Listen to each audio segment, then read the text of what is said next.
Hi, I'm Paul Letendre, and this is South Coast Matters. And I'm Julie Taylor, and South Coast Matters is a public access television program where we bring together civic leaders, business leaders, and citizens to see how we can work cooperatively to make this a more positive place to live. And we also do our best to have a good conversation with very interesting people. And today's very interesting person is Gloria Saddler. Thank God she's got a name badge on. I would have had a senior moment. Gloria is the executive director at Bristol Community College in Taunton, and we're very happy to have her here. And before the show, Gloria was telling me North Carolina stories. And she told me a good story. Tell us how you got from North Carolina back. You started in Boston, correct? Yes. And you were born, went to school in Boston originally? No. Just attended school in Boston. Born in Rochester, New York. Oh, okay. So you're a New Yorker. Yes. How the hell did you end up in North Carolina? Moved from Boston to North Carolina. I want to say maybe in 2000. Mm-hmm. Okay. And then you had a breast problem. Yes. Okay. My husband worked for the state of Massachusetts, so I fall under his insurance. And while living in North Carolina, I could feel a lump in my breasts.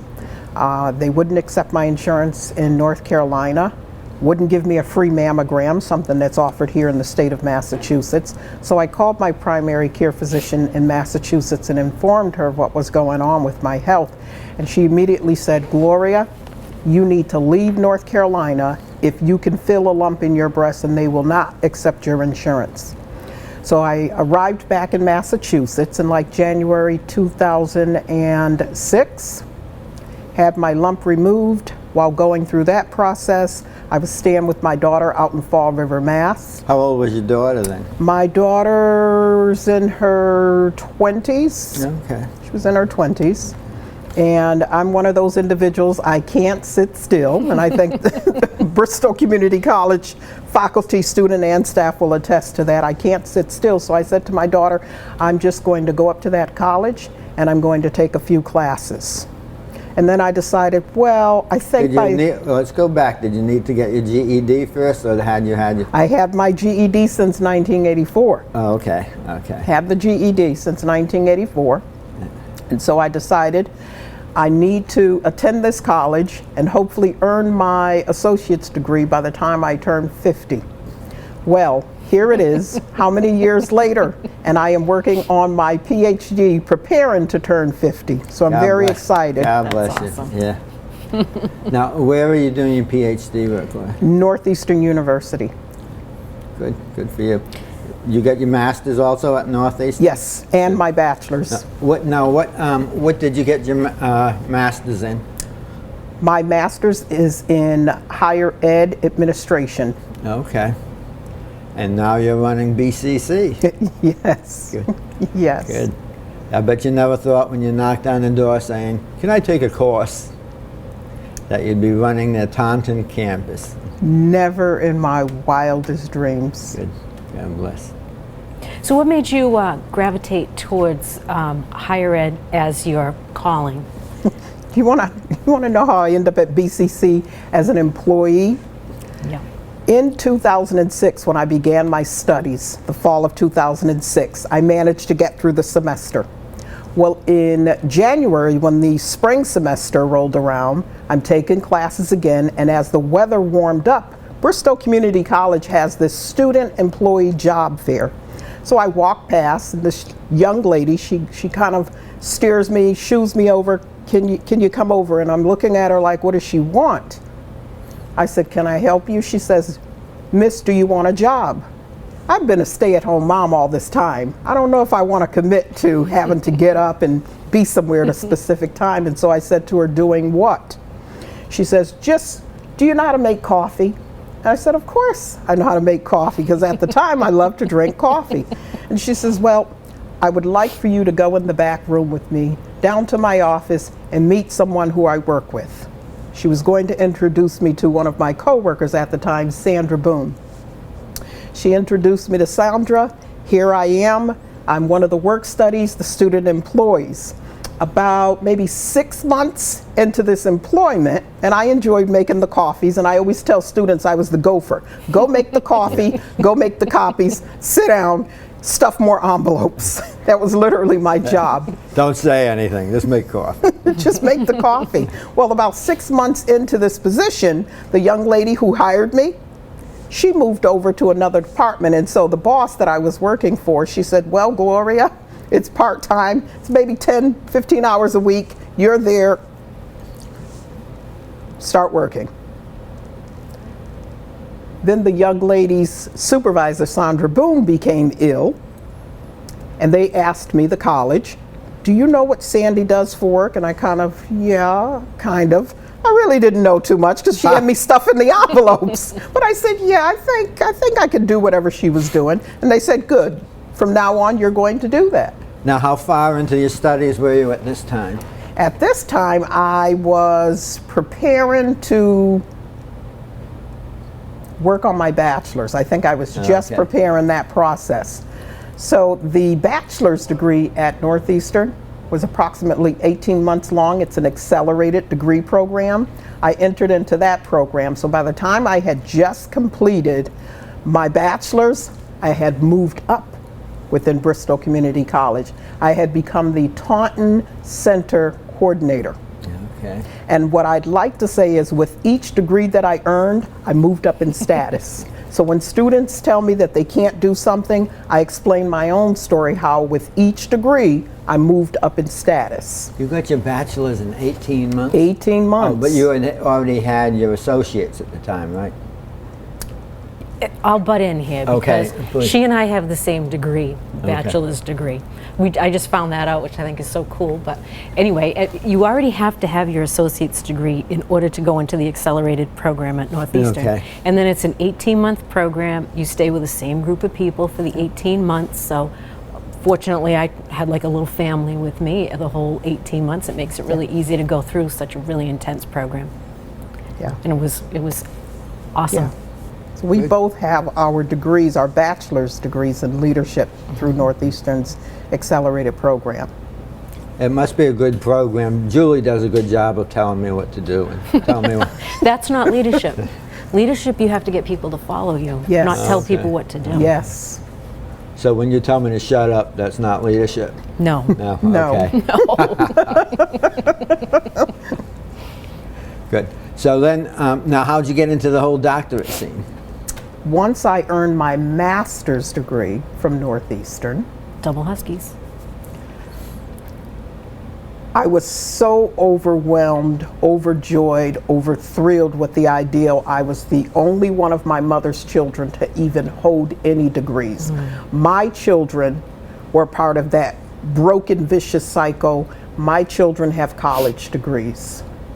My 2 grandchildren are now college students. I needed to move on and really elevate my own educational level to the highest possible. God bless you. Doctoral. Good for you. Now tell us about BCC, which in Taunton. With about 500-600 students there? Or? We do have about 500 credit-bearing students. People don't understand a lot of what BCC has going on. Okay. So we have approximately 500 credit. Those are students who are working to earn their certificates and their degrees. What many individuals don't take into consideration is we have approximately maybe 200 non-credit. These are our ESL students. These are our GED, now known as high set. Those students are also in the building. What's GED? No? GED, the name has changed to high set. High set. High set. Okay. But we also have our health sciences non-credit degree students. Those are our PCA students. Those are our certified nursing assistant. Those are our individuals within the community, with the local businesses who want to be trained in something that's going to be relevant to either involve escalating their skills to the next level or perhaps just gaining new skills. So there's a lot that goes on. Are you working with like local businesses at all to do any training for them, or? That's another area that we have, our workforce development area. And we have trained a few of the employees of local businesses at the Bristol Community College Taunton Center. How does that relationship work? Do the businesses seek your services out, or do you seek out businesses that want to work with you to offer courses and things like that? It can go either way. Sometimes you will have, for example, a local business a restaurant. I remember a restaurant contacted me approximately a year ago. Their employees need to be Serve Safe certified, and they asked BCC, please come in and do this. They apparently were given a mandate either by local officials or state officials that said they had until a specific date to make sure that everyone had been formally trained. So we'll come in to do that. But sometimes we have one of our workforce development persons who will go out into the communities and say, are you looking to bring up the skills of your accountants? Perhaps they need to learn the newest software. So we will offer a variety. Okay. So when you do like Serve Safe for restaurants, do they pay do the restaurants pay, do the students pay? That can be contingent upon. Sometimes the government, whether it be at the state level or the local level, will provide grant funding.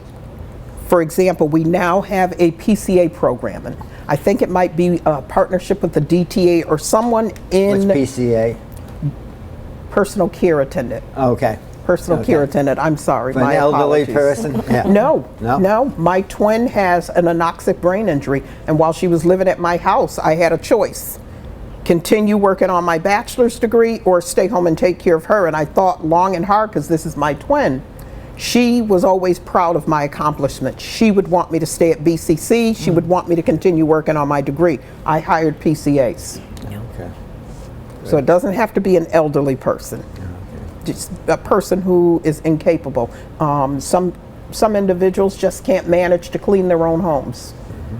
They don't have the mental capacity to really pull it together during the day, and so a personal care attendant would go in and maybe complete their shopping, wash their. Could I get a personal care attendant? Do you have a disability? Not yet, but I could. When you require one, come back and ask me that question. Okay. Now, is that a growing field in this area? It is. In fact, someone in the Taunton area just asked Bristol provided us with funds and said, please go out and train the people, the masses. So we hosted an open house, explained what it is, what it isn't, what the typical pay rate is, and now that class is running. And how is the pay rate for a job like that? $12, $13 an hour. Not bad if you're currently getting welfare at $350 a month. It's a stepping stone, in other words. You got it. We had a lot of individuals show up for that. And my staff assisted with setting up the location where this training is going to take place. We had about 30 people. 30 people on a waiting list. So is BCC helpful in, because I know the state hasn't done a very good job of training people that are on transitional assistance in order to get them skills to get them off of these programs. So is BCC making an impact in that kind of training that hasn't happened from the state? Yes. Yes. I want to say that we have had a tremendous impact on the Taunton and surrounding town residents. We can place them in training for immediate employment, the Certified Nursing Program, the PCA. Sometimes they will come through wanting to earn, students will come through wanting to earn their college degree, but they need some immediate skills which will allow them to become employed. Sometimes that can just be a matter of taking what we call a CIS 110, which is a basic level computer class, because now you're going to gain the skills to understand Excel, PowerPoint, Word, Access. Those are skills that if you're looking for entry-level employment, your resume looks really great when you can now say, I understand Access. And when they're in this classroom and putting together this portfolio, they now have something that's tangible that they can say, this is a part of my work.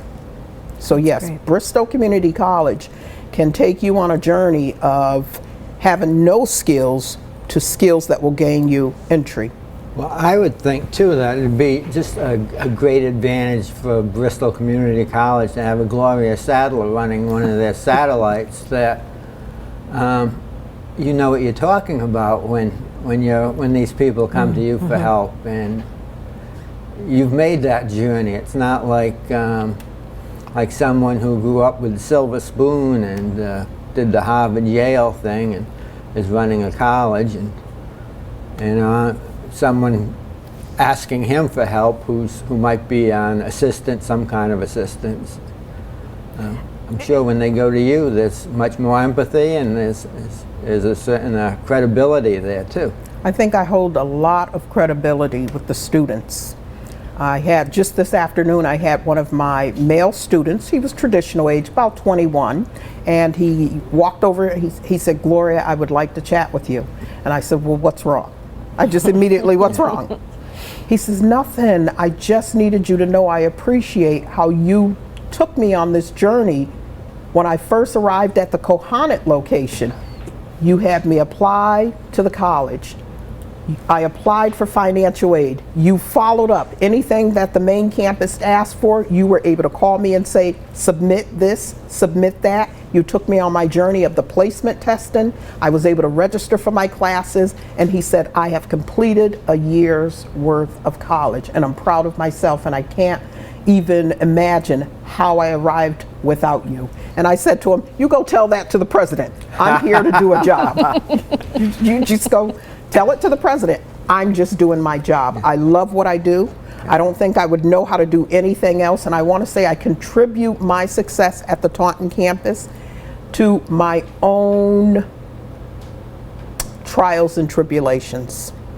Well, you've been there, you've been there, done that. When I have girls come in and they try to whisper and cry how they're in a shelter and they don't think they can do this, and I tell them, stop. Wrong person to say this to. I've been in a shelter, I've had Section 8, I've done it all. Been there, done that. We need to figure out how we're going to move it forward, because quitting is not an option. It is not an option. And the college often wonders why my level of retention rates of keeping the students semester after semester is because we can cry together. We can cry together. Well, speaking of retention rates, one of the things that's common with community college students is it takes them a long time to finish their degrees, if they even finish them at all. And I'm sure a lot of that has to do with the challenge of working and trying to take care of a family. So what would be your advice to try to make that time frame smaller and make it more successful to get them moving on to the next step in their education? The average time that an individual will spend at Bristol Community College is 3 years. Well, that's not too bad. Usually the 3 years is because they require some type of developmental coursework, or sometimes they have to take off a semester. If you lose babysitting, I say to the women, take the semester off, pull it together, let's start back up. You would not believe how many women pull it together after one semester. I don't think I've lost any of my mothers, whether it be traditional age or a little older. They come back. Do you follow up with them when they? You have to follow up. Yeah. If someone is just having a simple conversation with me, and I have students that come in and they say, oh, I didn't do my homework and I need to tell the teacher, but my mom is back in the hospital. That's a cue for me. It's a cue for my staff. And I say this to my senior staff person, send Ted's mother or send Sharon's mother a get well card. We keep a stack of them. We purchase our own stamps and we send them out. We want to make sure that the students know we heard what you said, because if we don't hear what you say, how can we help you stay at the college and move forward? It's best to be honest, take the semester off, or it's best to be honest, let's have a conversation with your instructor. Be honest with him or her and tell them what's going on with you. I will follow up